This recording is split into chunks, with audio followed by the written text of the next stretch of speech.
Khoảng 70 triệu năm trước, trái đất vẫn còn nằm dưới sự thống trị của loài khủng long bạo chúa. Nhưng ở dưới đại dương lại tồn tại một sinh vật còn đáng sợ hơn, đó chính là loài thần lằn biển, Mosasaurus. Theo giả thuyết của các nhà khoa học, tổ tiên của chúng là một loài sinh vật sống cách đây khoảng 80 triệu năm, thân dài chưa đến 1 mét, chủ yếu sinh sống ven bờ biển. Vào thời điểm đó, đế chế khủng long trên cạn ngày càng phát triển mạnh mẽ, những loài nhỏ bé này không thể cạnh tranh nổi với các loài ăn thịt đứng đầu như khủng long bạo chúa, nên buộc phải rời bỏ lục địa quen thuộc, trốn ra biển để tìm con đường sinh tồn. Ban đầu, chúng chỉ kiếm ăn ở vùng biển ven bờ, nhưng theo thời gian, chúng dần thích nghi với môi trường nước. Ngón chân bắt đầu tiến hóa thành vây bơi, cơ thể cũng dần biến đổi thành hình ống thon dài, phù hợp với sự linh hoạt trong dòng nước. Không ai có thể ngờ rằng, từ một loài thần lằn nhỏ bé chẳng mấy ai chú ý, chúng lại trở thành bá chủ đại dương chỉ sau hàng triệu năm tiến hóa. Mosasaurus có kích thước khổng lồ, lớn hơn cả một chiếc xe khách, nhưng cơ thể lại vô cùng linh hoạt.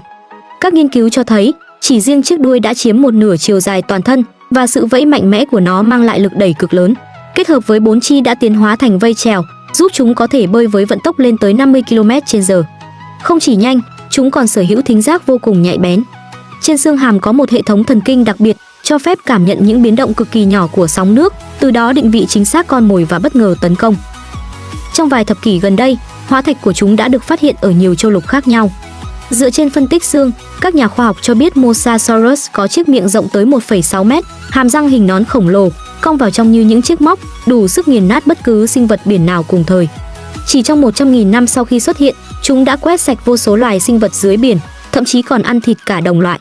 Với sức mạnh hủy diệt ấy, Mosasaurus nhanh chóng trở thành kẻ thống trị tuyệt đối của đại dương thời kỳ phấn trắng. Thế nhưng, khi chúng đang ở đỉnh cao của quyền lực, một tiểu hành tinh từ vũ trụ bất ngờ va chạm với trái đất. Vụ va chạm tạo ra sức hủy diệt khủng khiếp, gây nên động đất, núi lửa phun trào, dung nham tràn ngập, và trong suốt 10 năm sau đó, bụi mù che kín bầu trời khiến trái đất chìm trong bóng tối. Trong thảm họa ấy, phần lớn sinh vật trên cạn và dưới biển đều bị xóa sổ khỏi tiến trình tiến hóa.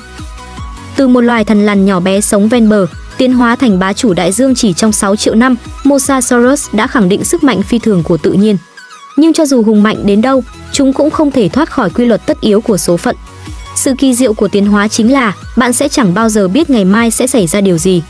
Nếu không có cú va chạm thiên thạch ấy, có lẽ ngày nay trái đất vẫn thuộc về loài khủng long. So với hành trình 6 triệu năm của Mosasaurus, thì nền văn minh nhân loại mới chỉ tồn tại khoảng 100.000 năm, quá ngắn ngủi trong lịch sử trái đất.